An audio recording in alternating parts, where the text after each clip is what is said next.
Okay, question 13.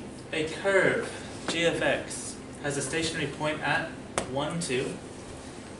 If the gradient function is equal to this, where k is a constant, we have to find the value of k. Alright, so likewise, we have a stationary point, so hypothetically, okay, let's say this is our stationary point and it's at 1, 2. Stationary point means that the gradient is equal to 0, and they tell us that this is the gradient function here. Okay, so m is equal to 0. So let's start there. So the gradient function at the point x equals 1 is equal to k times 1 plus the square root of 1, all divided by 1 squared. Okay, and we know that the gradient at x equals 1 is 0. Okay, so we should be able to solve for k now. Alright, let's see. We've got 1k divided by 1 plus 1 over 1 is equal to 0. So moving that 1 to this side, k is equal to negative 1.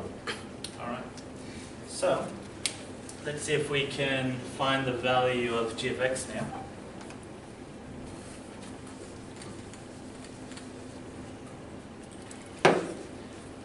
We're going to integrate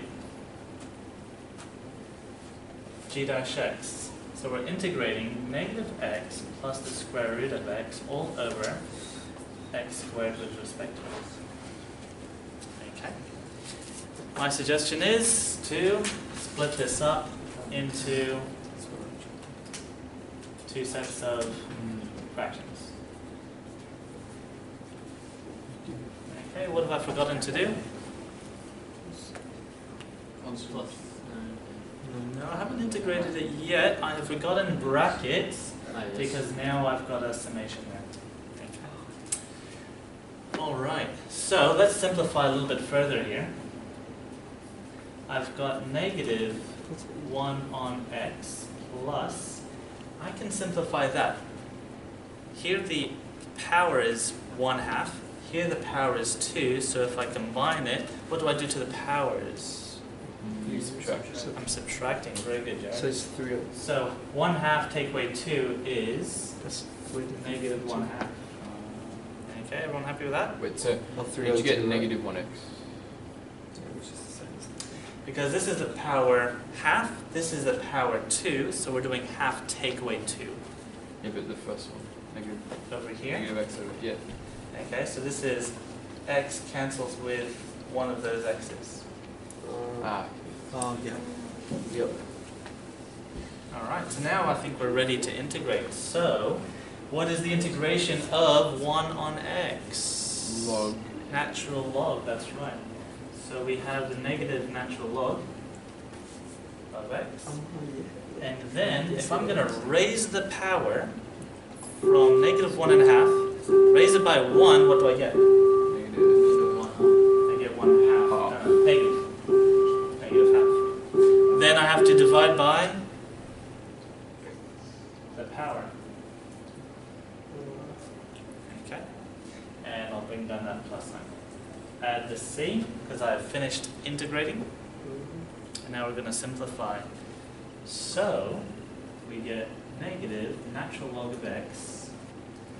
That minus means I'm taking away now. And dividing by 1/2 is the same as timesing by 2. X to the power negative 1/2 plus c. Okay, so we're nearly done. So now that we've integrated it, what's our next step? Put x in. Put x in. Oh.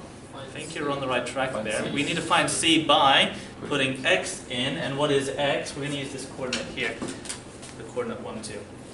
So, plugging that in, we get negative ln of 1, take away 2 times 1 to the power negative 1/2, at c is all equal to 2.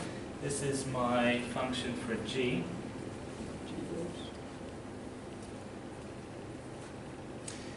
Who can tell me what the natural log of 1 is?